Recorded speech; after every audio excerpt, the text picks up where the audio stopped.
예, 지금 이 시각 박근혜 대통령이 청와대에서 규제개혁 장관회의와 민간합동 규제개혁 점검회의를 주재하고 있습니다. 현장으로 직접 가보시겠습니다. 지금 나가야 되는데 아까 조달청 얘기같이 그 평가 기준은 인정을 많이 받은 것일수록 아주 좋은 걸로 이렇게 하니까 여기서 계속 안 맞아 들어가는 거죠. 그러니까 애를 써도 이 틀이 안 바뀌니까 용을 써도 안 되는 거예요. 그래서 이 전체 틀을 한번 이 시대에 맞게 우리가 제대로 하고 있느냐 이렇게 생각해 볼 필요가 있다고 봅니다. 예.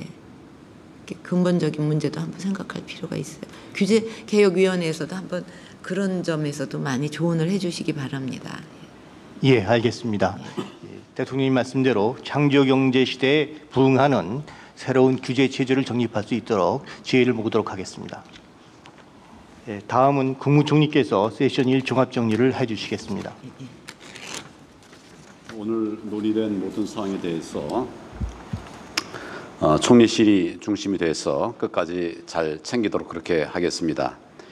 제가 그동안에 규제개혁 장관회의에서 논의된 여러 가지 규제개혁 방안들에 대해서 우리 국조실을 비롯해서 우리 총리실에 계속 실제로 우리가 논의한 것이 국민과 기업들에게 제대로 전달이 되고 있는지 또 그리고 그것으로 인해서 변화가 일어나고 있는지 그리고 기업이 그런 변화를 체감하고 있는지 정부와 우리 시스템의 변화에 대해서 기업들이 체감하고 있는지 이런 점들을 계속 좀 확인하고 있습니다. 그래서 현실적으로는 매달 규제개혁 현장 점검회의를 개최해서 그동안 우리 규제개혁 장관회의에서 논의된 것들에 대한 점검들을 해가고 있었습니다.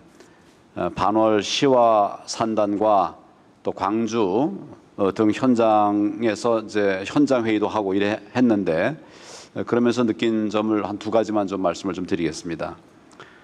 그 첫째는 대통령님께서 기회가 있을 때마다 강조하신 것처럼 문제는 우리들의 문제는 현장에 있다. 우문현답이라고 이렇게 말씀하셨습니다만은 실제로 정말 현장에 해답이 있는 것을 여러 차례 느낄 수가 있었습니다. 예를 들어서 여수 산단의 LG화학이라고 하는 것이 있는데 여기서 이제 비점 오염 저감 장치 설치 여부에 대한 문제가 생긴 일이 있습니다.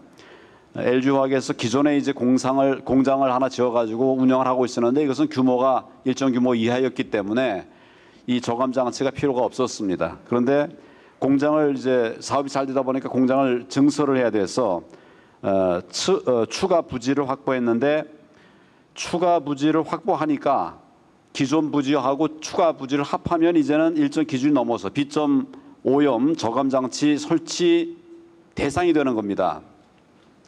그런데 이제 이 기업에서는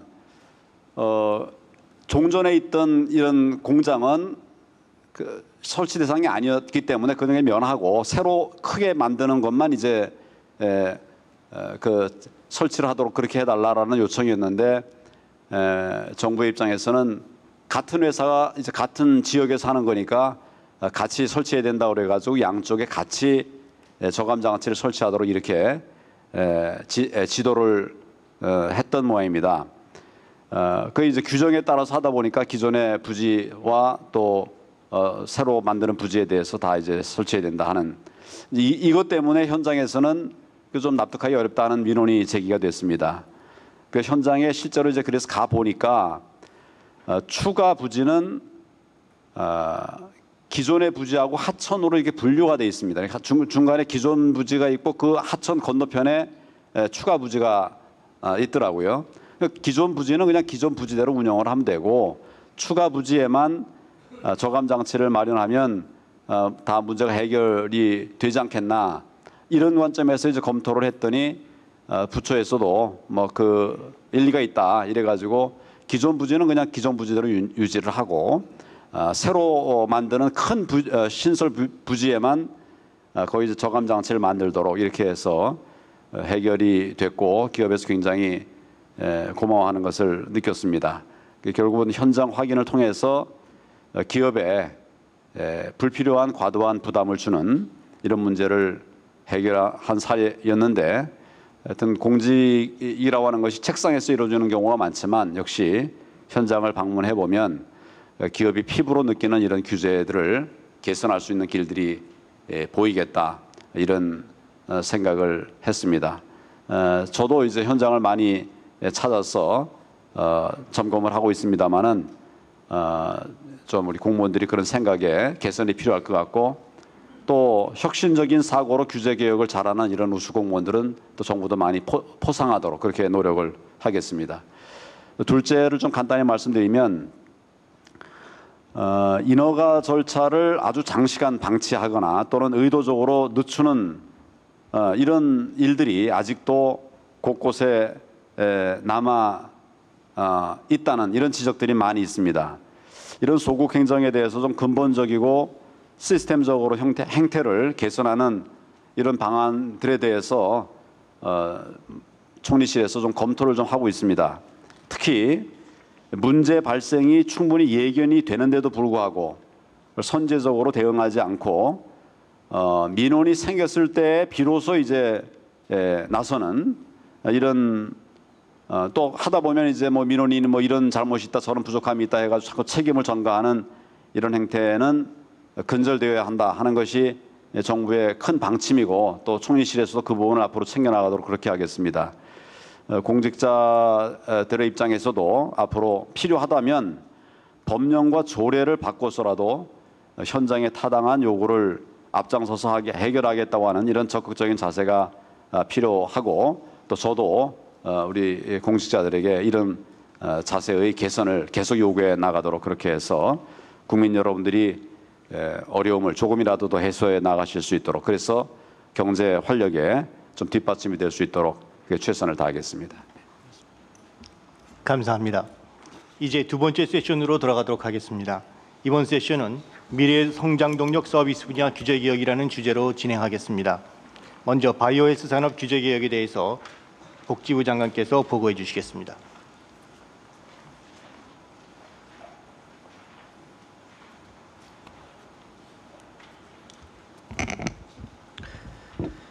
복지부 장관입니다.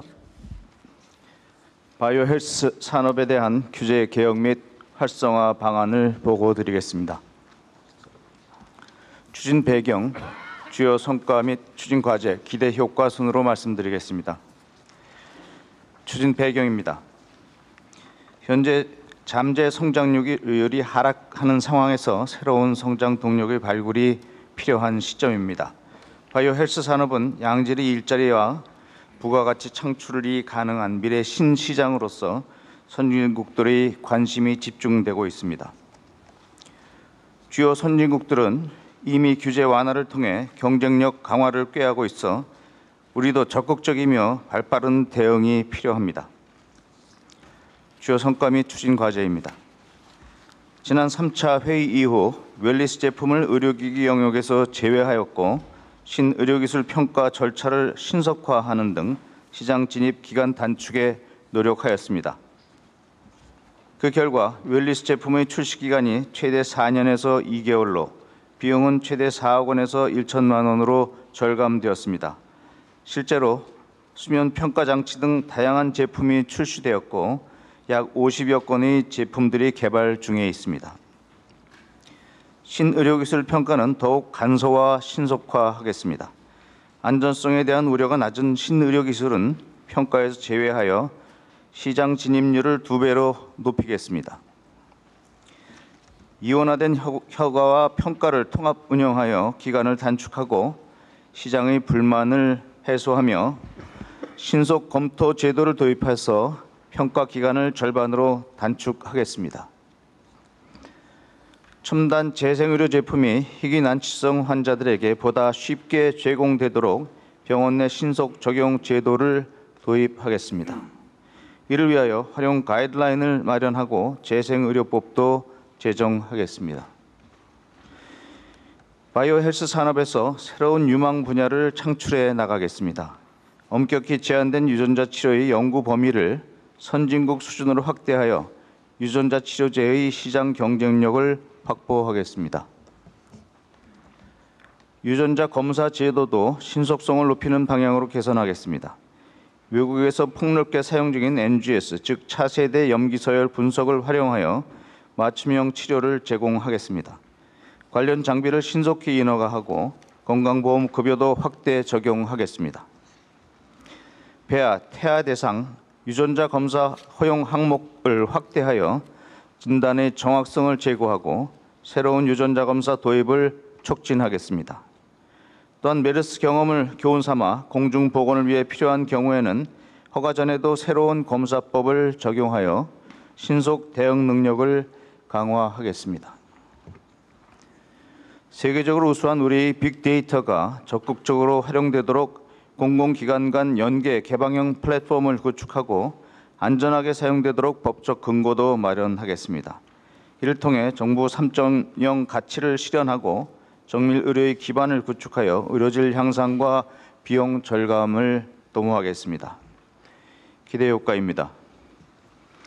보고드린 규제 개혁을 통해서 시장 진입을 앞당기고 새로운 유망 분야를 발굴 지원함으로써 글로벌 경쟁력을 높일 수 있을 것으로 기대하며 바이오 헬스 산업 활성화를 통해 경제 성장과 국민 행복을 달성해 나가겠습니다. 감사합니다. 수고하셨습니다. 다음으로 동부가 항공물류 허브 선점을 위한 규제 개혁에 대해서 국토부 장관께서 보고해 주시겠습니다.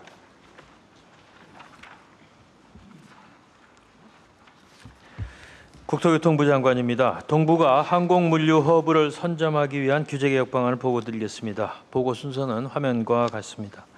먼저 추진 배경입니다. 기업의 글로벌 네트워크가 강화되면서 항공물류 부가가치가 높아지고 있으며 항공물류 허브 선점을 위한 국가 간 경쟁도 치열해지고 있습니다. 현 정부 들어서 인천공항 배후 물류단지 경쟁력 강화를 위해 항공물류 규제개혁을 적극적으로 추진하였습니다. 다음으로 인천공항과 배후 물류단지입니다. 화면에서 보시는 바와 같이 공항 우측에 위치한 물류단지는 1단계 개발을 완료하고 이제 2단계를 개발 중에 있습니다. 그간의 규제개혁 추진 실적입니다. 2단계 물류단지에는 모든 제조업이 입주할 수 있도록 용도지역을 자연녹지에서 공업지역으로 변경하였습니다. 또한 우리나라를 경유하는 미국행 화물에 대해서는 보안 검색을 면제해서 검색 시간이 단축될 수 있도록 하였습니다. 부정기 항공편 운항허가 처리 기간을 단축해서 수시로 발생하는 화물 운송 수요에 기업이 탄력적으로 대응할 수 있도록 하였고, 글로벌 기업의 투자 유치를 위해 물동량 증가분에 대해 토지 임대료 등을 감면하는 성과 연동형 인센티브도 추가로 시행하였습니다. 지속적인 규제 개혁 노력은 현 정부에서 가시적인 성과로 나타났습니다. 우선 2013년 이후 인천공항 물류단지에 10개 기업이 새로 입주하는 등 기업 투자가 급증해서 외자 유치 1조 5천억 원, 고용 창출 6천명의 경제적 효과가 있었습니다. 또 현재도 다수의 기업이 추가 투자를 계획 중에 있습니다. 또한 중국 상하이와 경쟁 끝에 글로벌 기업의 동북아 지역 배송 거점과 생산 거점을 유치하였습니다. 이런 노력으로 그간 감소하던 항공 화물량이 현 정부 들어 증가세로 전환되었습니다. 다음은 추가 규제 개혁 과제입니다. 기업의 투자 수요가 증가해서 단기적으로 가용 부지의 부족이 우려됩니다. 이에 따라 건폐율과 용적률 상향 조정, 주차장 기준 완화 등으로 기존 부지를 고밀도로 이용할 수 있도록 하겠습니다. 그리고 현재 추진 중인 과제를 속도감 있게 마무리하겠습니다. 보관 목적의 물품에도 부가가치세 영세율을 적용해서 글로벌 배송센터의 물류단지 입주 기반을 만들고 개발계획 허가, 입주 절차 간소화 등을 통해 기업 활동을 번거롭게 하는 중복 규제도 철폐하겠습니다.